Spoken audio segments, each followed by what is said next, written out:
thinking of the divine feminine a lot today, of course. A lot of changes to be excited about, but a lot of fortification that we also need to stand our ground on things we believe in, you know, fighting for rights for people, being activated and activating others in love and light, being determined to protect those that we care about, especially vulnerable communities, like I said, children, the elderly, people with physical or disabilities or sensitivities, I would say.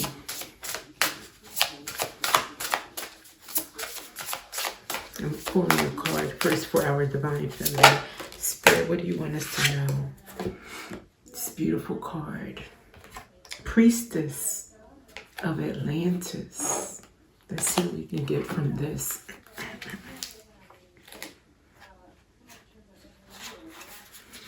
This is about prowess, architect, and mastery. Using our prowess, our magnetism, our charm as leaders.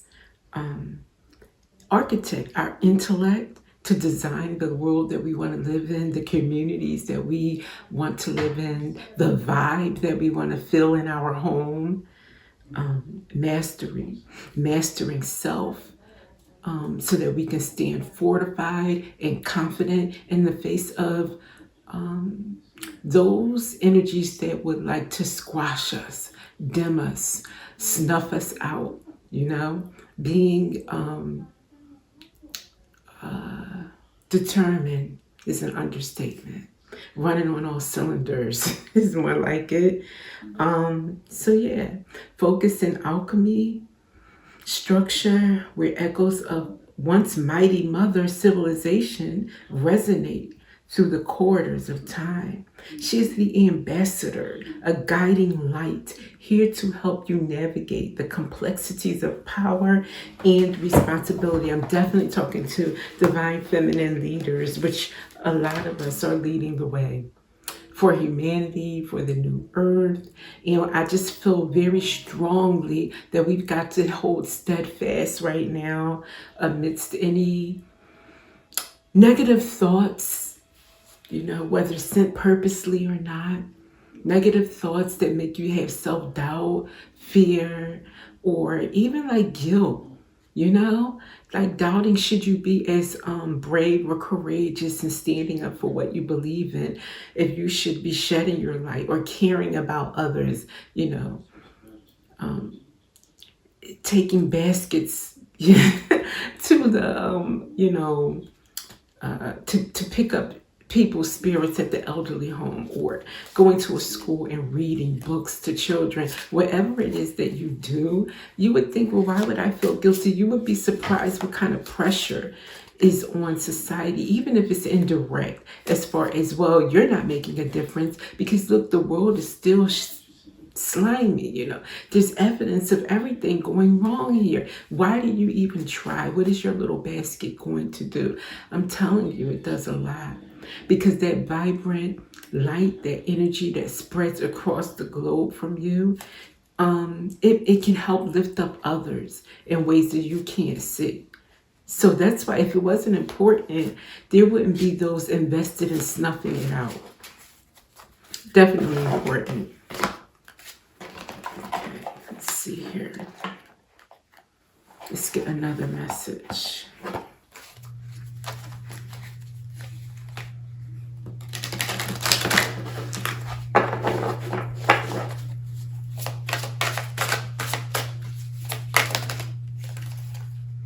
Release attachments. Let's see why Spirit's saying that during this new moon. There's something you need to let go of. It's either a limiting belief, an untruth, or negative behavior. It's holding you back and keeping you from stepping into your true potential and happiness. That's exactly it in a nutshell. I was thinking there is definitely a siege on the divine feminine.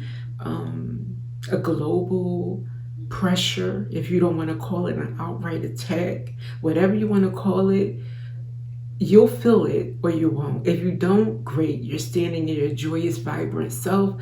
You are doing everything that you normally do. But some of us may be feeling, and if you know someone going through this, lift them up.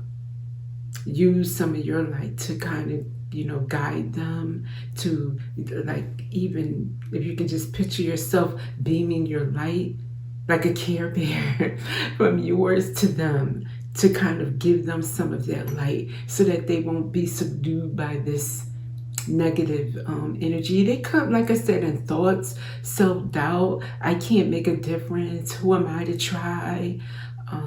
Everything around me is gray. It's going to always be gray. That kind of depressive hold. You want to fight through that and help someone else fight through it if you are strong within that.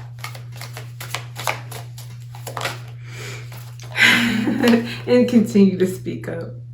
Don't let anybody convince you to shut up.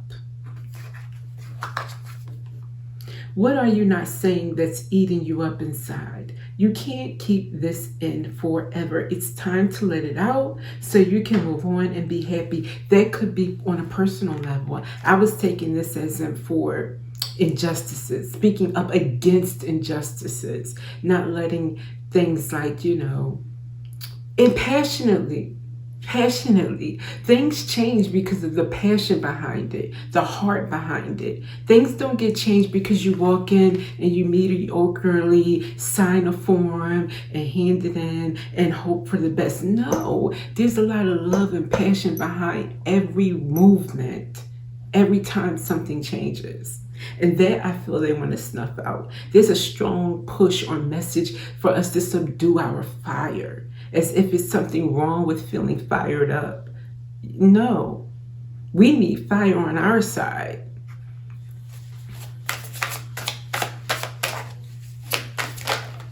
And then they say there are no sides. There's definitely sides, because no one that's for harming children or the vulnerable is on my side. I rebuke it. So that whole we are all, on the same team, no, we're not. We are all God's children. But unfortunately, some of God's children do not play by the rules. They hurt others purposely. I don't want them on my team. I join the line. And then we have here, release judgment. Holding on to judgment, whether of yourself or others, only clouds your vision. Release it and see the world in your path with clearer eyes. Now, that's exactly what I was just talking about, so I'm glad it came up. Releasing judgment against others. If you're wearing a plaid skirt, that's your business. If you have red hair, that's your business. If you are subscribing to Buddhism and I am Christian, or you're Islamic and I am an atheist, whatever, those are differences, fine. No judgment. But again, I'm drawing a line when it comes to anyone that hurts children or the vulnerable, or abuses and misuses their power in any way. I draw the line there. Reflection. You're being asked to reflect on your recent choices. What lessons have they taught you? Reflection is the mirror to your soul's growth. Use it to deepen your understanding and intuition. You're being asked to reflect on your recent choices. What lessons have they taught you? Reflection in the mirror. Okay, soul's growth. So you may have learned some recent lessons. Let me get another deck. I'll use the Moonology deck in light of the new moon.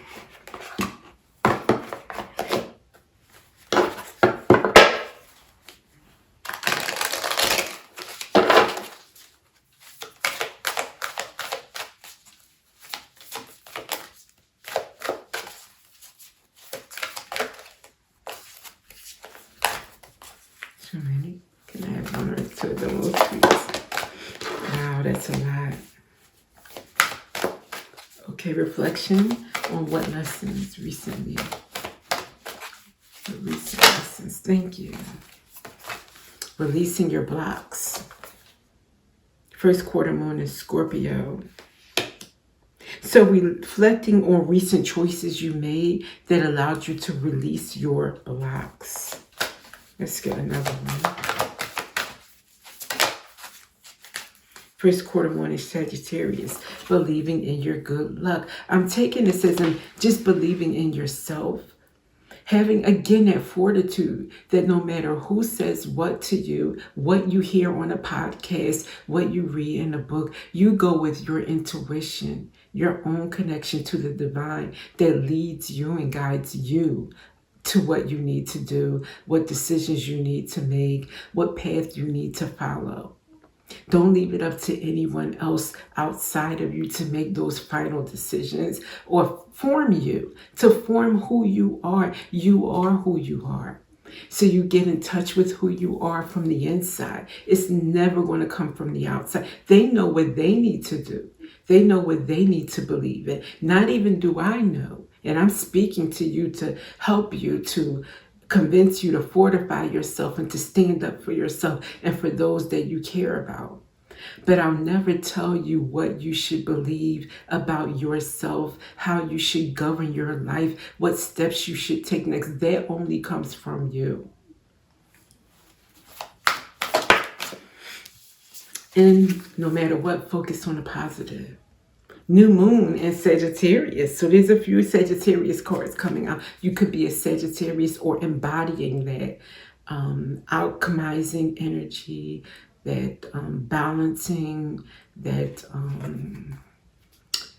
temperance, patience, focusing on the positive, no matter what you see around you, no matter what anyone tries to tell you directly or indirect messages you may receive, even from your own self, focusing on what you can do, what is possible, the world you want to create, and a positive mindset. It's beautiful. Now I'm going to get a Divine Feminine card.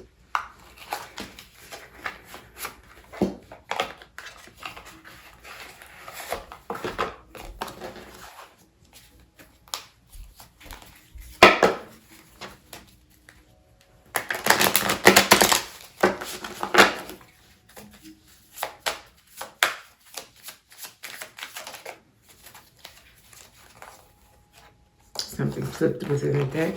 What is it? Mary of Nazareth, the Mother of God. I am blessed. My courage gives birth to the divine. Being courageous like Mary, giving birth to the divine, making all the difference in the world. One courageous act that you make can create miracles.